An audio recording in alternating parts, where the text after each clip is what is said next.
Olá e bem-vindos ao episódio de hoje, onde mergulharemos no universo sombrio de Nosferatu, um dos contos de terror mais duradouros do cinema.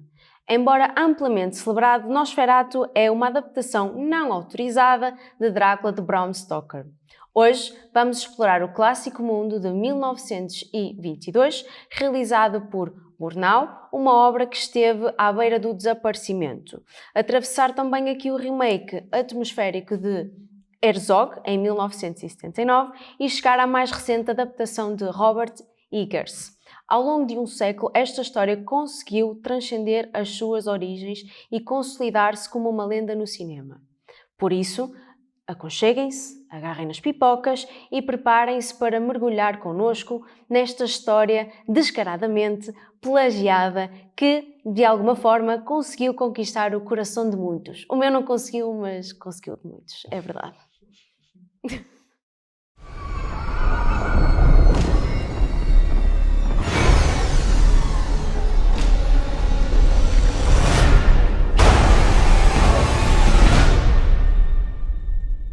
We are here encountering the vampire.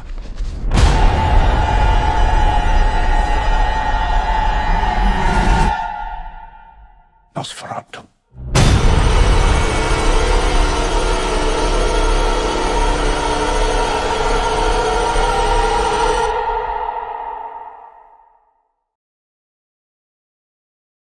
Quero também, desde já, apresentar-vos ao nosso convidado, o Dinis. Dinis, como te sentes por estar aqui? Sinto-me bem.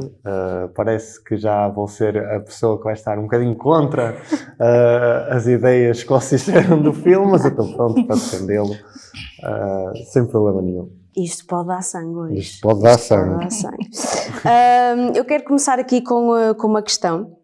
Na vossa opinião, o filme de 1922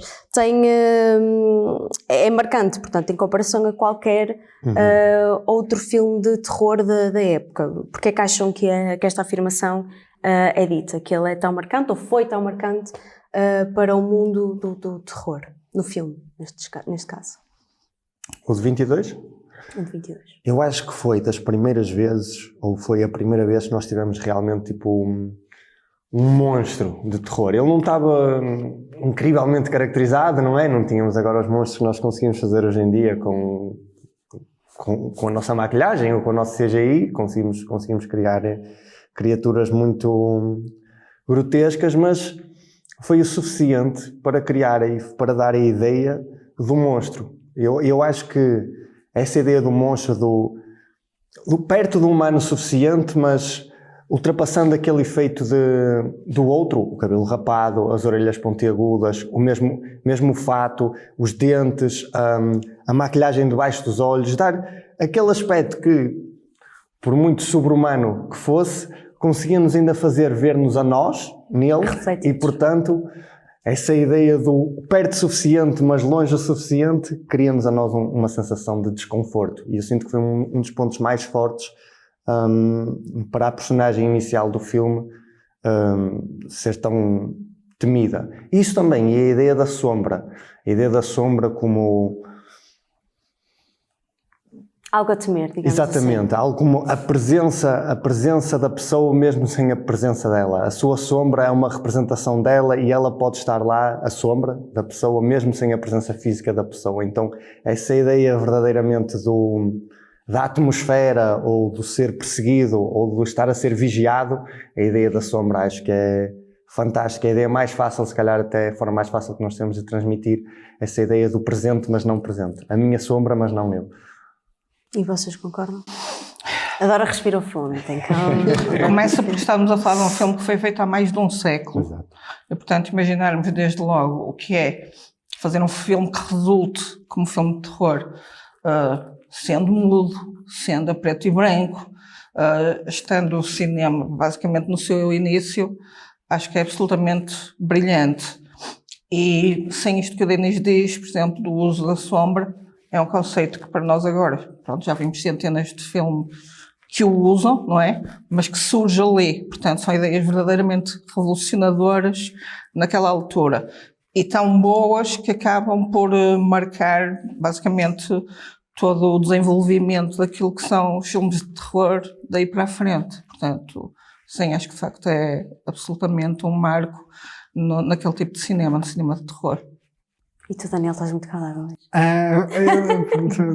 Acho que não tenho muito a acrescentar ao que já foi dito, apenas lançar aqui Mais uma questão. uns trivias, porque para demonstrar o impacto que este filme teve ao longo do tempo, uma das coisas que o demonstra é o facto de ter sido banido durante mais de 50 anos na Suécia. Só em 1970 é que o filme foi visto pela primeira vez, ou seja, estamos mesmo perante um filme que na altura em que surgiu provocou uma onda de terror e assombro na plateia e nos espectadores. E é um marco também de cinema dessa época, do cinema alemão, do chamado expressionismo alemão, e é um filme que continua ainda hoje a suscitar grande interesse e a provocar algumas reações no público, reações de pavor pela figura do Nosferatu, que está muito bem caracterizada, diga-se já. Sim, E interpretada. naquela altura, sim. Sim. Já aqui no remake de 79, de 1979, o Herzog, embora tenha feito ali uma homenagem ao original, não é?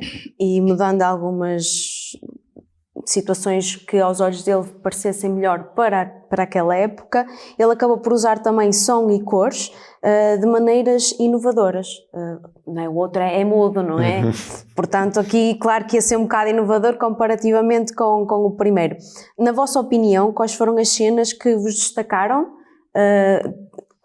no uso de som e de cores? Ou que vos deixaram assim com mais impacto, que vos causaram mais impacto no remake de 79? Eu vou ser sincero, eu nunca vi o remake de 79. No entanto, já li um pouco sobre este filme quando fui ver a última versão ao cinema. Também fui ver alguns factos interessantes, factoides interessantes do filme.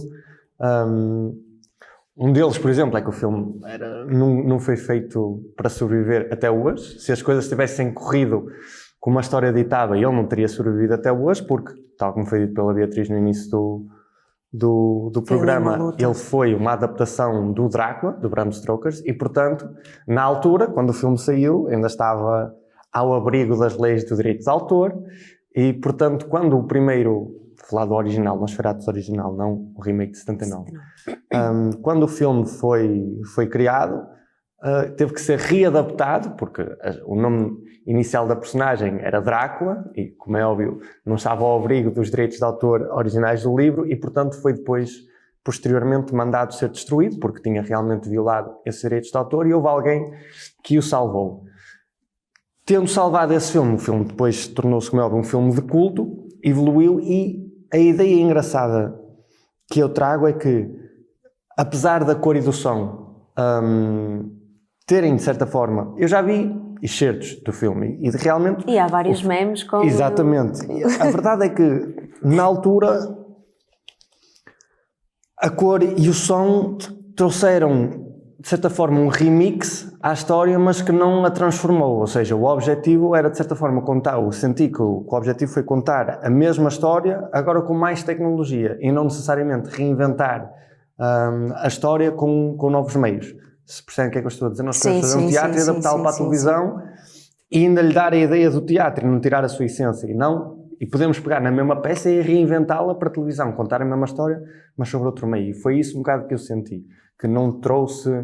que foi uma coisa que eu senti neste filme, nesta terceira adaptação, exatamente, nesta última, foi que realmente foi tentado fazer uma revolução da história, uma reintrodução da história ao público em geral, mas pensando na história em si.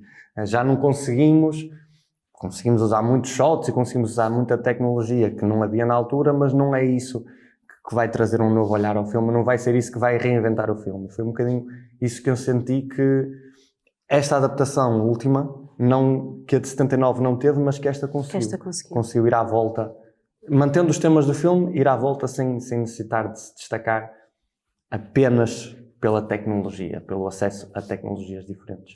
Eu sei que tu, Daniel, tens um facto extremamente perturbador do filme de 79. Do Herzog? Sim, um facto extremamente... Queres Depois partilhar com a turma? Tem a ver com o facto de Horrível. muitos ratos terem sido usados neste filme e o Herzog queria pintá-los de preto e por causa disso banhou-os num poço, ou melhor, numa banheira de água quente a ferver. Eles acabaram por ficar todos de cor castanha, mas depois eles tiveram de ser transportados de um local para outro e começaram-se a comer uns aos outros e muitas das pessoas afastaram-se da produção do filme por causa disso. Mas à parte Nenhum animal foi morto durante na final. Tirando aqueles que se comeram uns aos outros, não? Tirando isso. Dora, o que é que achaste do 79, do filme de 1979? Eu ainda não tinha acabado. Ai, desculpa. Queria só dizer que considero a versão do filme do Herzog muito bem conseguida e que li numa entrevista dele que o que o levou a realizar o filme foi uma tentativa de se conectar com as figuras paternas que, segundo ele, não existiam na altura, porque isto foi no pós-guerra e todas tinham sucumbido durante o período da Segunda Guerra Mundial. E nota-se que o filme como o Diniz disse, não pretende ser uma reinterpretação da história original, nem do clássico do Murnau, que ele só tinha lido, que era o que ele só tinha visto na altura. Pretende ser um remake, mas manter a mesma identidade e o mesmo propósito do primeiro filme. Pronto, só uma nota adicional de Klaus Kinski, Isabelle Adjani e Bruno Ganz. Acho que o elenco está muito bem escolhido e faz um trabalho espetacular. Agora sim, Dora. Diz a tua paz. Aquilo que eu gosto mais no remake de Herzog é precisamente o elenco. Tem, de facto, atores e atrizes que eu gosto muito e que eu sinto que fazem sempre um bom trabalho e, portanto, nessa medida acho que é uma... Muito melhor que a Lily Rose Depp, combinamos, não é? Sim, podemos... Lá chegaremos. mas, aliás, a Isabelle Adjani era absolutamente fabulosa para mim. Acho que nunca vi um filme com ela em que não achasse isso. E acho que é a figura perfeita nesse papel. Portanto, acho que é uma interpretação moderna do filme, mas que tenta respeitar de alguma forma o original, ou seja... acaba, em certa medida, por ser também uma pequena homenagem àquilo que é a versão de 1922. Portanto, de um modo geral, eu gostei, embora não seja um filme que eu revisito muitas vezes, acho que cumpriu, de facto, aquilo que eram os seus objetivos. Para o Diniz que não viu, neste filme tem uma das minhas cenas favoritas de sempre. Eu amei aquela cena, porque não é... Quando tudo está bem, eles estão todos cá fora a comer e é só ratos à volta e a câmara vai a passar, chega um senhor que tira comida, deita o rato e continua a comer. Essa é a minha cena favorita daquele filme. Para mim, aquela cena valeu tudo. Se o Robert tivesse colocado esta cena neste novo filme, eu tinha gostado mais. Não colocou, perdeu. Passou, não... Tens que ver, que é para veres o quão fixe esta cena é. O Daniel há pouco referiu o Klaus Kinski, eu sinto-me russa a dizer este nome. Eu li que alguns críticos na altura indicaram que ele trouxe um toque de melancolia e humanidade, mais humanidade aqui ao Conde Orlok. Concordas com essa perspectiva? Achas que não trouxe? Concordo. Eu sou um fã do Klaus Kinski como ator, porque... sabemos que a vida pessoal dele foi bastante turbulenta, ou pelo menos são os rumores que correm, mas em relação ao personagem, o que eu li foi que Klaus Kinski pretendia dar um cariz mais enérgico ao Nosferatu e foi enganado, entre aspas, pelo realizador, pelo Herzog, que deixava-o completamente exausto e esgotado propositadamente antes dele ir para a cena, e por isso aquele Klaus Kinski que vemos na tela a interpretar o Nosferatu já é um Klaus Kinski digamos que domado e cansado pelo realizador. Eles tinham assim uma relação bastante peculiar, que também está documentada em filme. Mas pronto, não tenho mais nada a acrescentar. Mas isso no sentido um bocado como o Kubrick no The Shining, em que a atriz diz que foi severamente abusada e esgotada, e que ele levava as cenas às 5 horas, às 6 horas de takes, que é para ela chegar e entre aspas, a reação e a sensação que ela estava a ter já era realmente de desespero, que ela já tinha que acabar o dia, que ela já não aguentava mais aquilo, então ele foi um bocado nessa relação que ele abusava dele porque ele queria retirar aquela energia dele. O Herzog e o Kinski, eles fizeram 5 filmes juntos, e existe um documentário chamado My Brilliant Fiend, que explora mais no cenário do filme do Aguirre. Eles chatearam-se várias vezes um com o outro durante os sets. Klaus Kinski era conhecido por ser uma pessoa extremamente temperamental, por isso não tenho dúvidas que tenha sido esse modus operandi. Foram explorados esses aspectos para retirar sem dúvida, para retirar o melhor do ator. Um bocadinho também estilo o Martin Sheen no Apocalipse Now, a ter um ataque cardíaco, ter sido levado completamente à exaustão total pelo realizador. Aliás, para fazer as cenas que ele fez. Tenho uma palavra a dizer nesta conversa, porque isto é aqui um outsider, mas a versão dele do Drácula sim, claro, obviamente também absolutamente fascinante. Linda, e claramente teve influências no... Sim, também influenciou este. Sim, mas é muito mais bonito do que, pelo amor de Deus. Sim. Muito mais bonito. Kiss My Heart. O quê? Pelo amor de Deus. E com este Kiss My Heart vamos aqui ao nosso Robert Eggers, que é conhecido pelo seu realismo histórico e atmosferas mais densas. Na vossa opinião, aqui já neste remake mais recente, mais moderno, que nos Estados Unidos estreou no dia de Natal, esplêndido, na vossa opinião, quais foram os elementos frescos, mais atuais, que ele trouxe para a história, ou se não trouxe de todo, na vossa opinião, e que favorecem ou não, e que têm aqui uma diferença com os anteriores, o de 1922 e o de 1979, ou acham que ele está a tentar retratar problemas e uma história mais atual para apelar aos jovens mais atuais? O que é que acham? Trouxe algo fresco? Não trouxe? Eu acho que trouxe. Eu acho que trouxe primeiro porque o Drácula, neste filme, nunca perdeu a aura de Drácula. Sempre foi revelado relativamente cedo, já no seu aspecto, entre aspas, final, ou seja, no seu aspecto decrépito, no seu aspecto podre, decomposto, e eu sinto que isso é uma coisa que nos filmes de terror é utilizado como uma ferramenta, ou seja, essa revelação é uma ferramenta que vai sendo utilizada cada vez mais enquanto o filme decorre e no fim já está sobreusada. E eu sinto que eles, ou seja, a ideia do personagem maligno, da figura maligna, da sombra, do demónio, vai crescendo em nós ao longo do filme, e muitas vezes nos filmes de terror, eu sinto, quando ele é finalmente revelado, já o suspense que foi criado em relação ao demónio é tão grande que quando ele é revelado, eles ficam sempre aquém daquilo que era o nosso medo, exatamente, a ideia de que nós tínhamos do demónio. Por muito macabro que ele seja, quando ele ganha forma, de certa forma perde alguma da força que tinha. Eu sinto isso que isso acontece nos filmes de terror. Quando a figura, ou no mal do filme, é revelado, de certa forma perde algum... Temos uma figura, temos um nome já normalmente nessa altura, já temos uma história, ou seja, já passa a ser algo conhecido.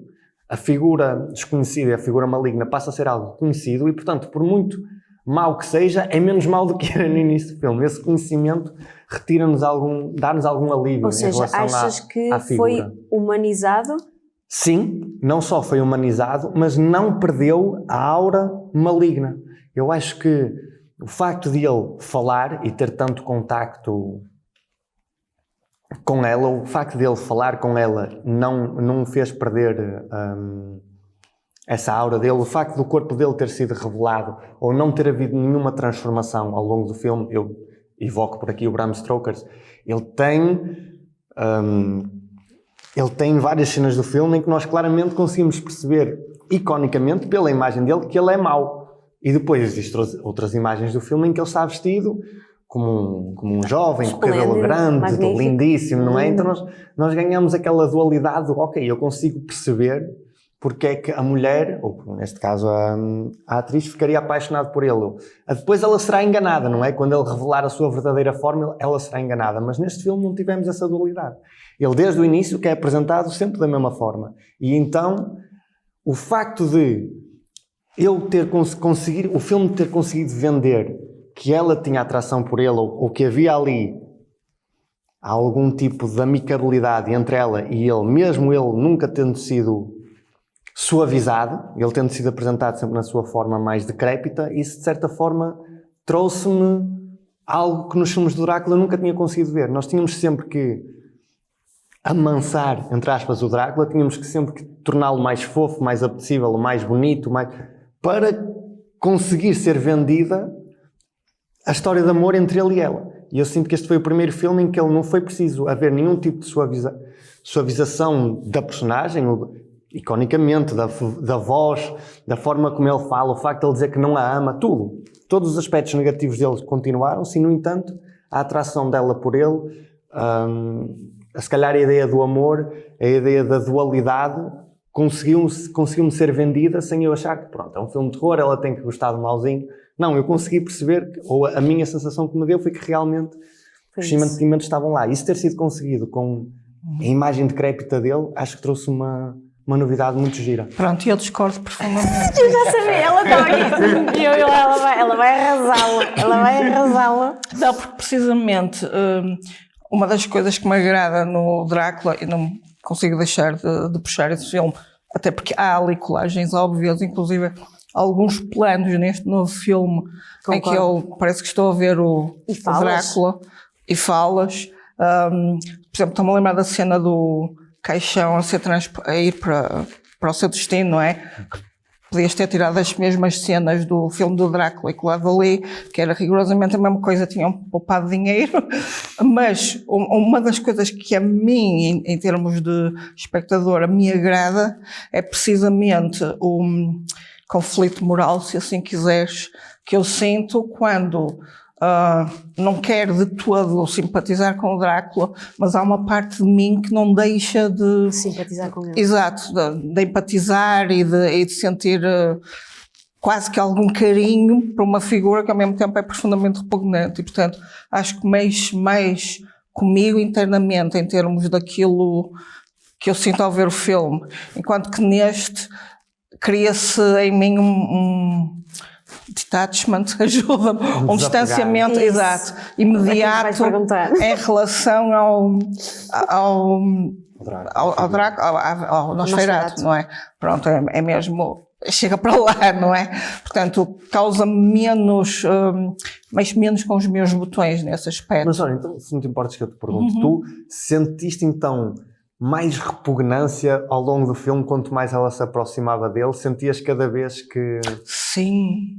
Que essa ansiedade, entre aspas, em ti ia crescendo porque não conseguias... Sim, isso, sem dúvida nenhuma. E se tu quiseres até podes dizer que pronto, se calhar o objetivo é esse. Exato. Mas, esse é o clímax do filme, pronto, é que sentires... Mas a mim agrada-me ficar mais numa certa ambiguidade comigo própria entre que figura horrenda e o Drácula. Portanto, faz-me pensar mais no filme, enquanto que neste é um bocado de género. Pronto, ainda bem que ela matou, que ela acabou, porque realmente... Ou seja, ficaste contente que o filme terminou ali. Exato, já devia ter terminado mais cedo. A Mila tinha-se sacrificado mais cedo. Estava arrumada. Mas daqui a uns anos vai voltar outra vez a aparecer. Exato. Por acaso, esse final não me deixou com essa sensação de, ok... Eu estou a dizer, o filme chegou ao fim, que era isso que todos nós queríamos, que ele terminasse. Sim. Em relação ao que o Dinis disse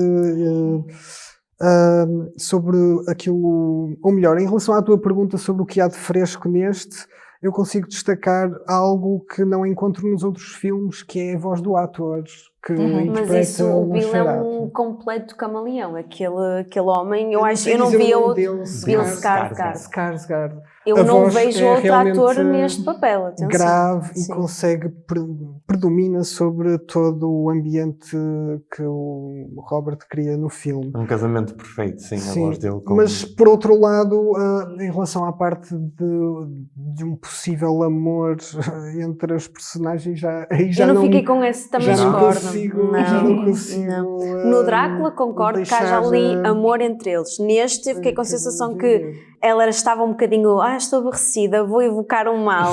E foi isso que eu fiquei com essa sensação. Até porque há uma sequência em que uma cena em que a atriz vira-se e diz: ele representa tudo, ou ele é a minha vergonha, ele representa tudo aquilo que ela recalcou e deixou no passado. Mas nesse sentido, eu sinto que ela aceitá-lo é ela poder viver na sua vergonha sem ser julgada. E por isso que eu acho que Sim. dos temas... Mas eu não atribuo a isso a Amor. noção do amor. Certo. Mas uma certa libertação. Mas uma certa libertação, sem Certo. dúvida. Essa era só O Drácula, em certa medida, podes dizer que tem a ver com amor ou determinadas interpretações do amor. Este eu acho que tem a ver com luxúria. Mais Com nada. desejo, com luxúria, Exato. sim, A relação entre eles, para mim, não tem a ver com uma dimensão de amor, tem a ver, por simplesmente, com isso, com dimensões de prazer carnal, se assim quiseres. E, portanto, mesmo nesse aspecto, digamos assim, o outro é um filme um bocadinho mais elevado, se quisermos. Para mim tem mais camadas.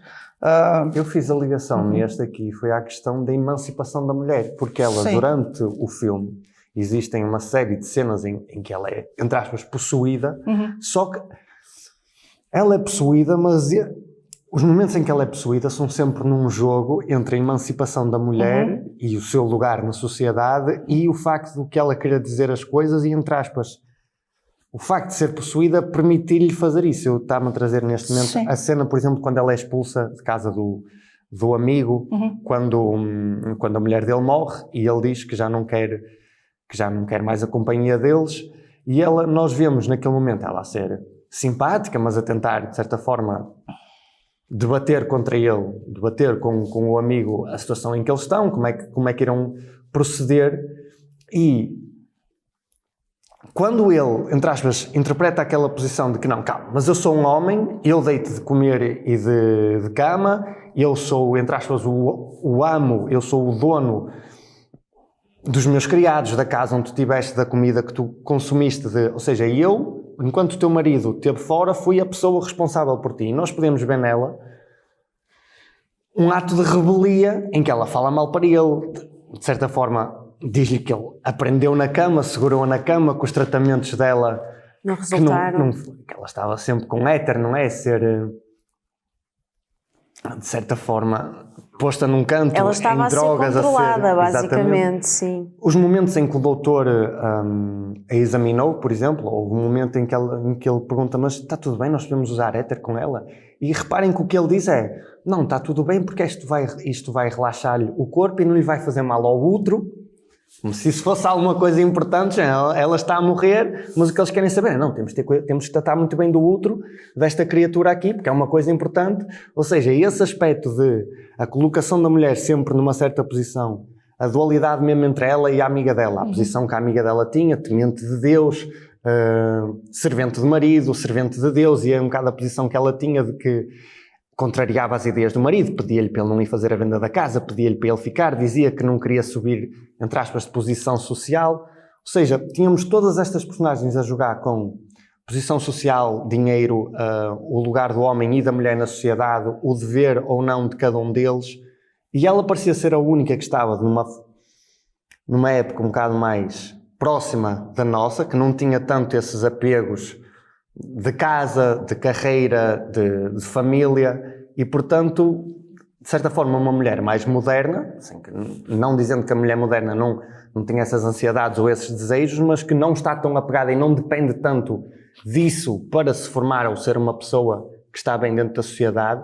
E o caminho que ela tinha, essa porta que se abriu pelo conde, do facto de ele podia largar tudo, entre aspas, ceder à luxúria, ceder ao largar os caminhos do mundo que todas as personagens pareciam estar tão agarrados, e ela parecia ser a única que estava disposta, ela e o médico, a largar, e depois a naturalidade com que depois isso acontece. O médico como lhe sugere isso, ela da forma como morre, ela da forma como já aceita com naturalidade o facto de ele ter vindo, que ela vai morrer, mas para ela já foi de certa forma uma libertação de tudo. Quando ela aceitou ser amante dele e do lugar dele, também, de certa forma, libertou-se de todos aqueles pesos que nós notamos que durante o filme, todas as pressões sociais, de qual ela realmente sofria. Então essa dualidade que ela, posso ter isto, posso ter a minha luxúria, mas com isso também vem a minha libertação. E portanto daí a ideia de que a emancipação da mulher, eu acredito que está um bocado ligada à forma como ela tinha de lidar com a situação. De certa forma, quando não lhe exigia nada para lá do sangue. Exatamente, ser dela. De resto, ela podia tudo aquilo que a magoava e que claramente afetava negativamente durante o filme, com o Orlok não a afetava. Não era algo com que ela tinha que lidar, com que ela tinha que fazer um peso. Ou seja, que tinha de estar ali a contrabalançar. Exatamente. Claramente parecia-me que ela tinha que fazer sempre isso. Com que é uma emancipação dela. Seria uma emancipação se ela não morresse. Exato. Porque não consigo ver na atuação dela esse domínio. Acho que a interpretação da atriz é mais uma espécie de pastiche. Ela vai buscar muito a Isabella Adjani, não só ao filme do Herzog, mas a outros filmes, nomeadamente ao Possession. Acho que ela está ali a tentar emular uma certa figura feminina, ou provavelmente atrizes que ela cresceu a idolatrar ou a gostar, não é? Mas no contexto do filme, eu sinto falta de uma presença com mais força.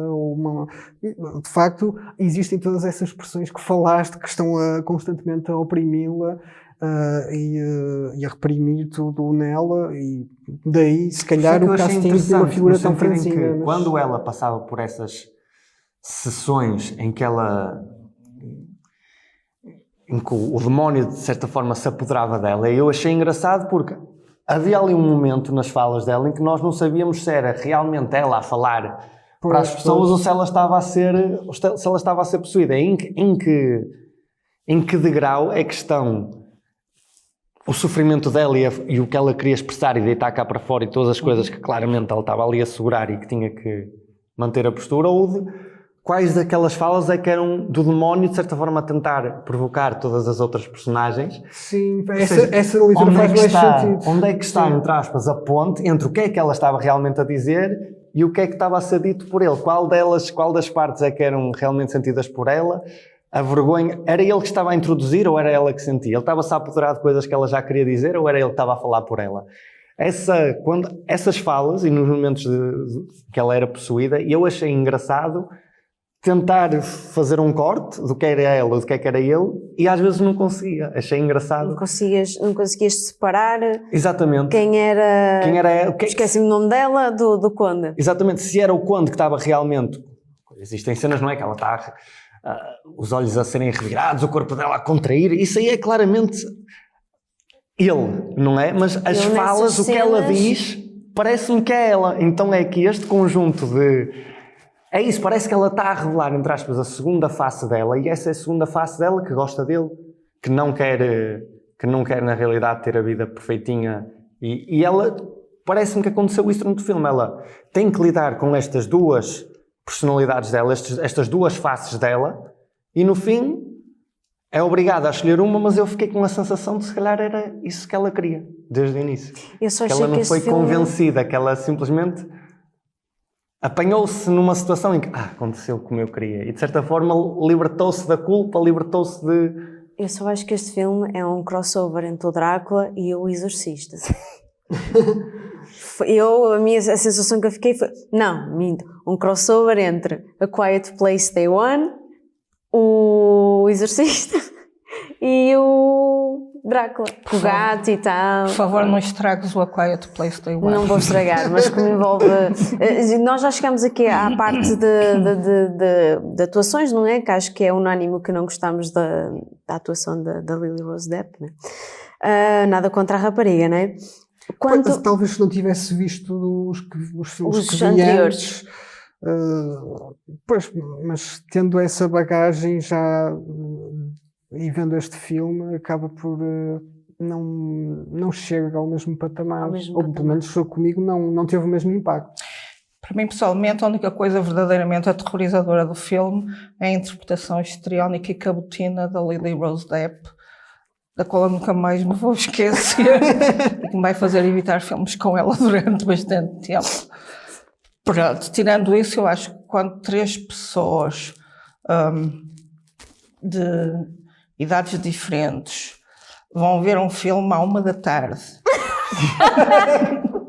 não era 1h, um filme de terror à 1h, e 2 delas sejam durante o filme todo, e a terceira passa pelas brasas, se calhar alguma coisa falhou no filme, digo E eu. 2 delas passam a dizer: o gato.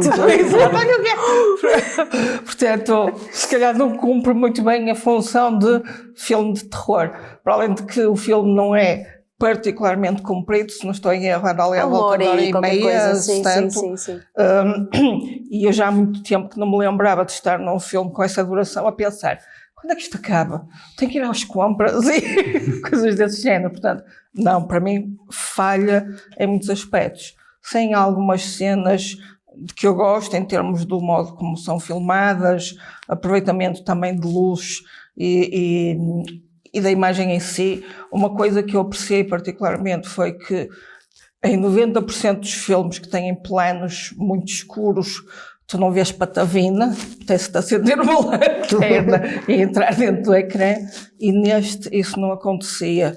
Mesmo aquelas imagens em que tens muita escuridão pelo ambiente ou pelo conteúdo, tu consegues ver muito bem, portanto, cuidados em termos de imagem e de realização, mas, novamente, é o que eu digo, era um filme de terror e eu fui pela hora do almoço e bocejei, portanto... E não tinhas almoçada, portanto... Exato, ainda sequer estava cheia. Nem foi a quebra do almoço. Tinha tomado um café, portanto, tenho que dizer que o filme faz. E referente medida, aqui aos condes, que temos o, deixem-me ver aqui, o Kinski, o Shrek e o Skarsgård, qual dos 3 para vocês conseguiu transpor e mostrar o medo do Nosferatu, aquilo que o Nosferatu representa? Eu boto no meu, Bill Skarsgård. Mas eu sou suspeita. Acho que não é uma fair fight no sentido em que o primeiro é um filme mudo, não é? Ele novamente, exige muito mais do ator.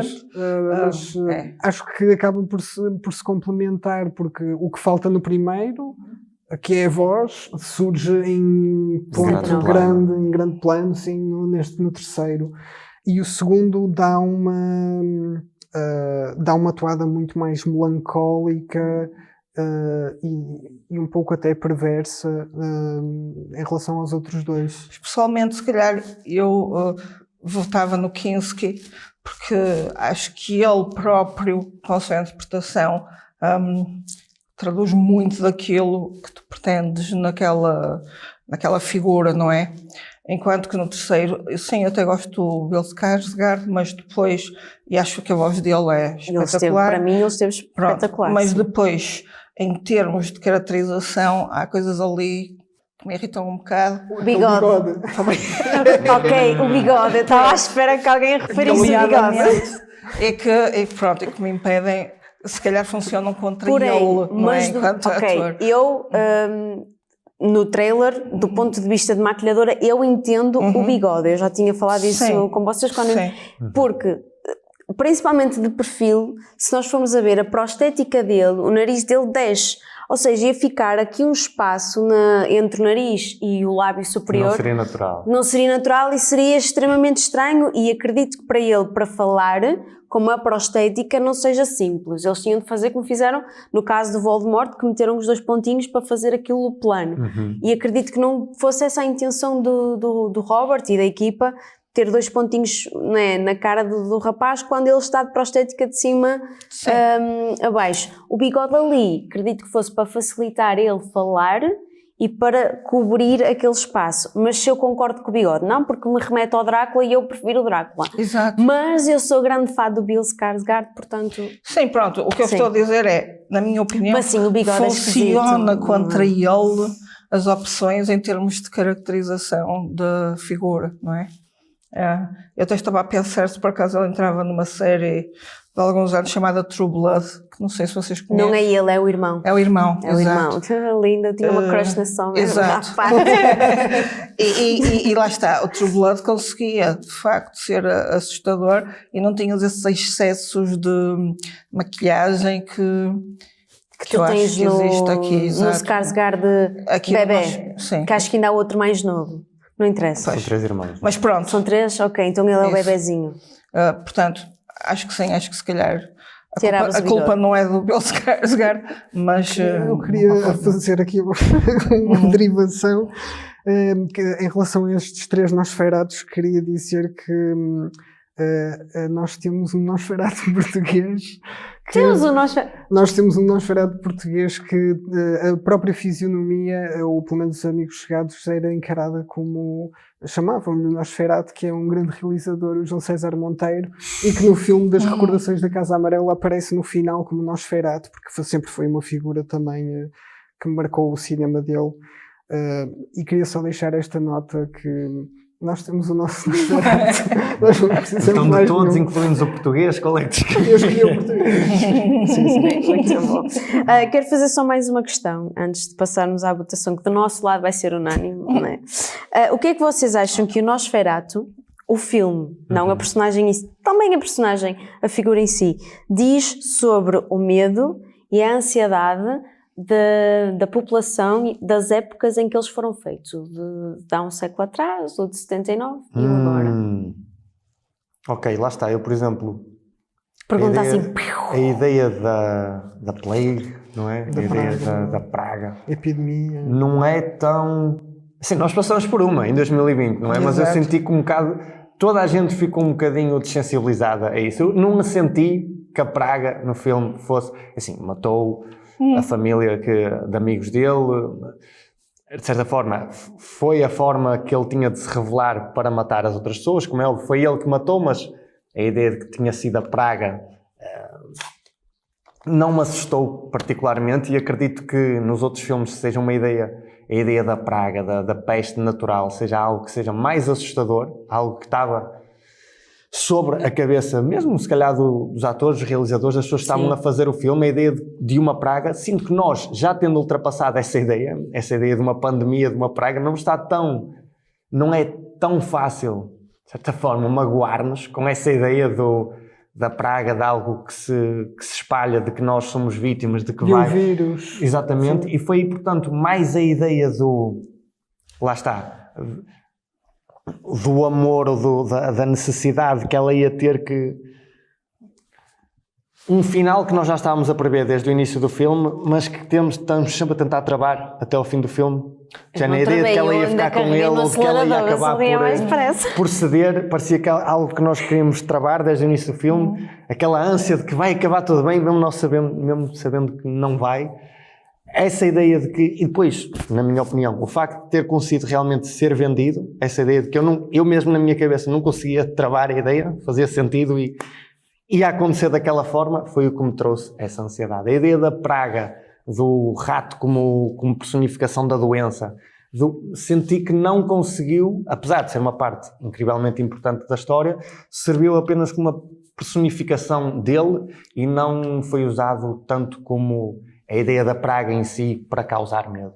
Pelo menos foi essa a sensação que eu tive, sempre uma personificação dele, não como a praga por si mesmo. Por si mesmo. E você? É interessante que esta pergunta que tu fizeste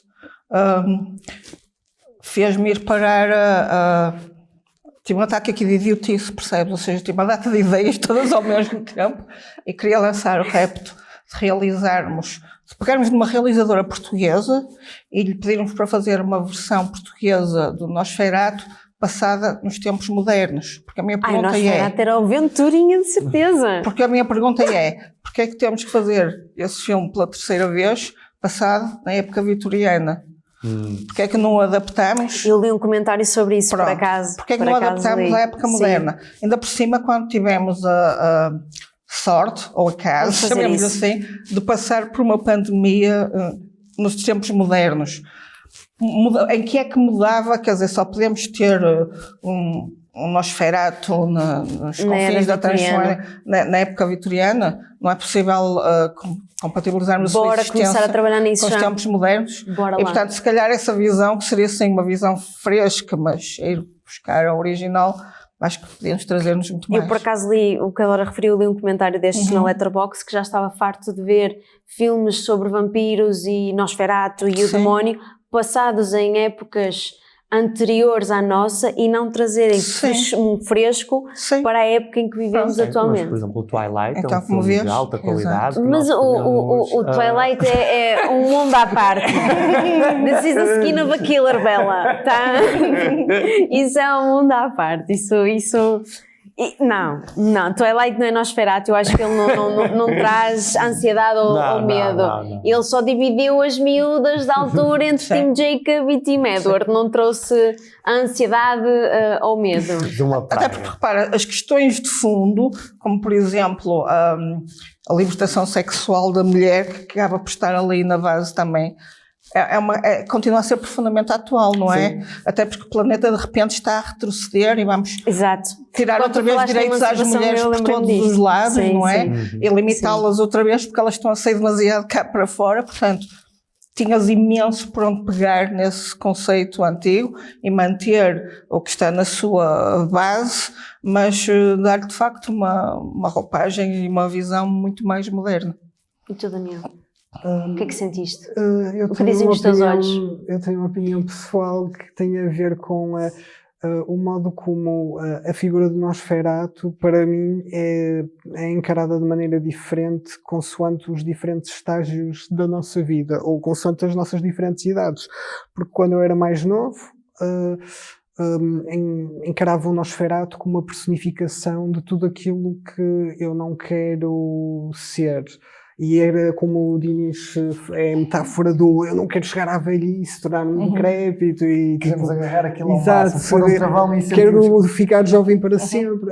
Mas depois passas um certo momento, não sei se vocês já passaram esse momento, mas quando percebes que acho que é o ponto sem retorno e que a velhice vai chegar e o corpo começa a apodrecer, não é? A envelhecer, aí ganhas uma outra empatia pela figura do Nosferatu e começas a achar que se o meu final for este, eu assino já.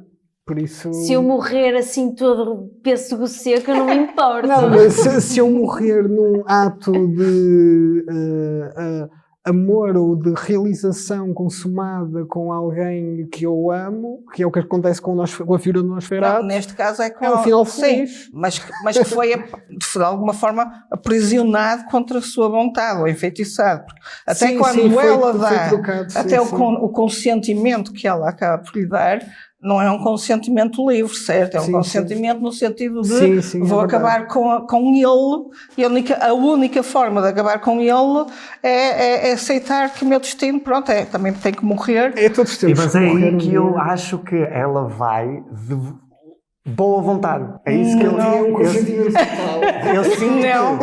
eu sinto que no início do filme, quando ela faz a evocação do tal anjo de outras, Porque o início de qualquer, remete exatamente. para um passado nela. Exatamente, ou seja, quase como se ele tivesse sido um amante passado que ela não podia aceitar, e até existe aquela parte no filme em que ela, no início do filme, Sim. ela é esganada e tem Sim. aquele momento Sim. de negação, mas mais tarde, quando ela reconta a mesma situação, ela diz que foi encontrada pelo pai numa situação de blasfémia, mas não me parece a mim que ela estivesse a lembrar-se de algo que aconteceu e que ela queira afastar da sua mente, mas de certa forma algo que lhe aconteceu e da qual ela tem vergonha, mas que de certa forma não é como se ela não...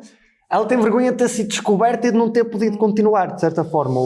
Mas repare numa coisa, eu até podia concordar contigo se o filme não nos remetesse para que ela ama o marido dela. Certo. E, portanto, se ela o ama, no fundo aquilo é um sacrifício Uma até blasfémia. para o salvar e para salvar toda a gente, não é? É uma catarse dela em relação a um passado dela. Exato. Portanto, é discutível. Eu continuo a achar que, lá está, e por isso é que se calhar uma versão feita por uma mulher também podia ter... Vamos escrever isso, Dora. Não é? Concorda? Acho que Bora sim. lá. Porque Bora a única lá. razão por a qual eu não tenho essa confiança total foi por causa das cenas, ou por exemplo, esta cena a mim foi a que me fez mais confusão, porque no início do filme, lá está, fez-me ficar desconfiado com a personagem que a Depp interpreta, que é quando ele decide que vai realmente ao castelo de Orlok, ter com o conde, e ela é filmada à noite a escovar o cabelo E corta. corta parte do cabelo. Quase como se o estivesse a chamar para ela. Exatamente, como se ela estivesse a fazer isso porque já sabia que ele ia ter com o Orlok, ou seja, quase como se o estivesse a trair. Ela, há um momento em que pausa, e esse momento põe-me em dúvida se ela estava a ser possuída ou não, porque existe aquele momento de pausa, não é? A dúvida de se é correto ou não, se ela deveria estar a fazer isso. E ela fala, dá-lhe o medalhão, e de certa forma é isso. Existe certas cenas do filme em que nós vemos a sombra interior dela. E essa sombra interior dela parece estar sempre alinhada com o Conde Orlok. É o ânimos. Exatamente. E é isso a dizer, de certa forma, essa parte de ela, é isso. Quando eu digo que ela queria, de certa forma, eu não digo que ela queria de uma forma consciente. Sinto que ela estava, de certa forma, a esconder-se. É isso, ela nunca estava a viver de uma forma genuína em relação ao que ela própria sentia. Ela não tinha integrado a sua própria sombra e, portanto, vivia sempre nesta dualidade. A luz, a perfeição, o marido do bem, as trevas, a demonização, o marido do mal. Exatamente. Sim. Então estas duas forças, e ela só existe um momento de clímax no filme é quando ela está com o mal. Nunca houve realmente um momento de clímax. Há um momento de clímax com o marido. Bom. Em que... Não foi É isso bom. que eu estou a dizer, os momentos de clímax. O bom aqui é ambíguo, não é? Certo. É relativo, bom. Se eu percebo o que queres dizer. Sim. Pronto, vamos passar aqui então à nossa pontuação dos 3 filmes e vou deixar uma questão para responderem enquanto votam. Se tivessem de introduzir alguém que nunca viu nem Drácula, nem Nosferatu, nem este universo, nem Twilight, qual destes 3 filmes de Nosferatu é que vocês diriam a essa pessoa para integrar... para começar neste filme? Eu vou começar aqui pela Dora. Quanto é que tu dás aos filmes de Nosferatu? Se quiseres fazer os 3 ou um geral? Não posso... Quer dizer, uma coisa é aquilo que eu dava de pontuação aos 2 anteriores, ou aquilo que eu estou disposta a dar de pontuação a este. Portanto, os outros são filmes de que eu gosto muito e... O de Murnau, se calhar, atendendo a tudo, atendendo a quando foi feito e como foi feito e a toda essa parte, até lhe davam 5. Acho que é um filme que não se pode, de facto, ver de outra maneira, até porque é um ponto de partida. O segundo, pelas interpretações e pelo modo como é feito, eu até lhe dava um 4, dava e dou. Em relação a este... eu até lhe queria dar mais, eu até pensei em dar um 3, ok? Eu pensei em dar um 3, mas depois lembro-me aparece uma cara da Lily Rose Depp a dar gritinhos histéricos e não no bom sentido. É o 2,5, ok. E portanto, pronto, meio 2 como a outra. Dou 2 ao filme e dou meio à Lily Rose Depp.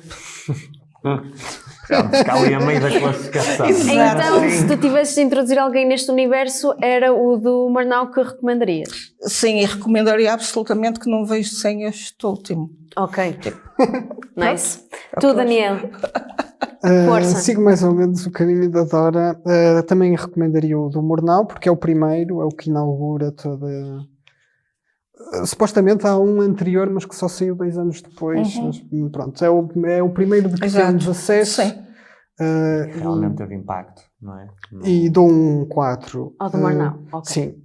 Depois ao remake do Herzog também dou um 4, porque creio que expande ainda mais aquilo que foi a semente que foi lançada no primeiro, mas neste último eu acho que foi dar um passo atrás, porque de facto eu não consegui entrar no filme. Dou um 3. Ele não entrou, ele adormeceu no filme. Ora bem, eu vou ter que fugir aqui um bocado da... Ele vai dar um 4, seguro dele próprio. Vou dar um 4, porque eu gostei do filme. Fui ver lá à meia-noite. Sim, também... Sabe, nós somos idosos. Foi à 1 da Nós tarde, fui ver lá à somos meia-noite. idosos. Vamos ver uma matinê. Foi com outro ambiente. Foi também só com a minha namorada. Nós temos muito o hábito de ver filmes de terror juntos, então eu ia de bom humor, não estava necessariamente à procura de criticar o filme. Nós também eu estávamos, só tenho- que chegou ao meio do filme não estávamos. Até tenho que admitir, desculpa da Inês, mas eu tenho que admitir que se tivesse bebido um bom conhaque, se calhar tinha gostado mais do filme. Tipo, não, e tal. No entanto, o primeiro filme que eu recomendava seria o de 22, porque eu acho que este filme não pode ser apreciado sem nós termos noção da dimensão histórica e do impacto no cinema, não só no cinema, mas também na sociedade, que esta trilogia de filmes teve. E nós não conseguimos sequer compreender bem o terceiro filme, ou acho que não conseguimos tirar as interpretações máximas, ou o máximo nível de interpretações, sem termos visto os outros dois, e neste caso peco, porque não vi o segundo, só vi o primeiro.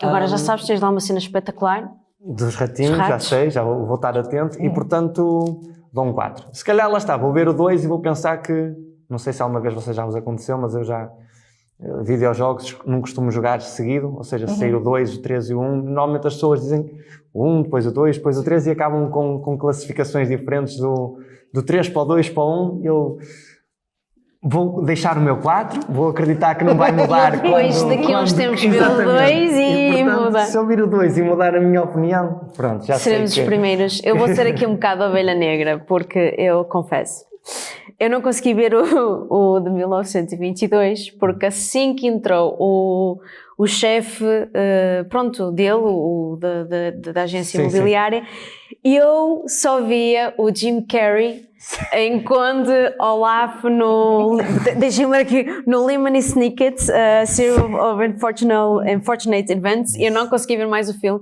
porque sempre que eu via eu lembrava-me do Jim Carrey e não conseguia, então eu vou tentar rever esse filme, vou fazer delete nesse pensamento, porque eu acho que ele se deve ter inspirado claramente neste tipo de filmes para criar aquela personagem, e vou eliminar isso e vou tentar ver outra vez. E ao segundo vou dar um 4 por causa daquela cena. Aquela cena para mim foi das melhores cenas que eu vi. Eu achei extremamente interessante o facto de quase como se fosse a sociedade alta a conviver no meio daquela peste, enquanto todo o pequeno pobre coitado estava a morrer à volta deles. E eles até têm aquela... falta-me a falhar aqui a palavra, aquela, pronto, não interessa, de alimentar a peste, não é? Os ratos que ali fazem o papel de peste. E aí este novo, um 3. Não é um 3 sólido, isto é um 3 porquê? É um 3 porque eu respeitei o facto de ele ter gravado as cenas que são escuras e, como a Dora referiu muito bem, continua iluminado só com luz de vela. Achei isso espetacular, brilhante da parte dele. E o Bill Skarsgård, a Salvou equipa o de filme caracterização, a equipa de maquilhagem salvou o filme para mim, e este 3 é para eles. E a equipa de caracterização, maquilhagem e ao Bill é um 20 de 10, porque eles estiveram espetaculares. Eles salvaram o filme para mim. E é isso. Não sei se querem acrescentar mais alguma coisa. Vejam também o Lemony... Ai, não consigo dizer este nome, Daniel. Lemony Snicket. Vejam também este filme, que é muito fixe. Muito Já deu, fixe. Nuno, já deu todos os natais. Uma vez por ano dá na SIC na TV. Já deixou de dar, porque Uma eles agora série só de passam eventos. domingão. E Uma vejam o tristeza. Drácula do Capola. Sim, Vejam o Drácula. sim. Se tiverem de Sim, ser sim. introduzidos num... Ai, eu não disse que... Eu estou-me a esquecer agora do nome do principal, do personagem principal do... Há o Gary Oldman. Gary Oldman, é isso. Ó, Vejam estava a o falhar aqui, Drácula Gary Oldman. de 1992. 2. 2. Esse, se vocês querem ser introduzidos neste mundo e nunca viram, vejam o Drácula de 1992 e não nenhum deles. Quer dizer, sim, vejam o de 22 também, porque ok, como a Dora disse, é um ponto de partida e ajudará aqui, mas para mim eu já vi quase todos os filmes do Drácula, se não todos, e o do Coppola foi o meu favorito, sim. E de repente passamos para um Drácula assim, Passamos para outro Não tem nada. nada a ver. Agradecemos aqui ao Dinis por ter vindo Obrigado, falar eu, connosco. por ter-me Sim, aceito. obrigada. E vemo-nos então no próximo episódio e fiquem desse lado. E digam-nos também se já viram este filme ou estes filmes e qual foi o vosso favorito, porque eu também estou curiosa, não é? Acho que estamos todos curiosos. Sim. Até à próxima.